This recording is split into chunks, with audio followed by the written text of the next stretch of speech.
অবৈধভাবে গাছ কেটে পাচার করার সময় গাড়ি ধরতে গিয়ে মাফিয়াদের মারে জখম ব্যক্তি। ঘটনাটি ঘটেছে শনিবার সন্ধ্যায় হরিশ্চন্দ্রপুর ১ নম্বর ব্লকের বড়ুই গ্রামে। জখম ব্যক্তির নাম স্বরূপ কুমার মিত্র, তার বাড়ি বড়ুই গ্রামে। স্থানীয় সূত্রে জানা গিয়েছে শরিকি অংশ নিয়ে চাঁচল কোর্টে মামলা চলছে।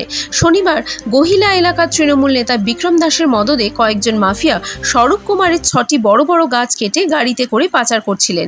গ্রামের বড়ুই পুলিশ ক্যাম্পের কাছে গাড়িটি আটকে রাখেন তিনি। এরপর সুযোগ বুঝে মাফিয়ার গাড়িটি নিয়ে পালানোর চেষ্টা করলে বাইক নিয়ে ধাওয়া করেন তিনি। চাঁচলের মাধবপুর ব্রিজের কাছে মাফিয়ারা তাকে লাথি মেরে রাস্তার উপর ফেলে দেন বলে অভিযোগ। জখম হন তিনি। বাইকটি ভেঙে যায়। ছিল মৌটুসি রায়ের নির্দেশে বিক্রম দাস আর অজয় থোকদার, তারা গাছগুলো বিক্রি করেছে। বিক্রি করে আমার পার্সোনাল নদীর ধারের জায়গা ছিল, যেগুলো সরকারি ল্যান্ড, সেগুলোরও গাছ কেটে নিয়েছে। আর যেগুলো কেস চলছে, একটা কেস চলছে টাইটেল শ্যুটের 2023 থেকে, আর একটা উইলের প্রবেট চলছে 2022 থেকে। সেগুলো জায়গা গাছ, যেহেতু কেস চলছে, কেউ হাত দিতে পারবে না। ওই সব জায়গার গাছ কেটেছে এবং আমার পার্সোনাল গাছও কেটেছে।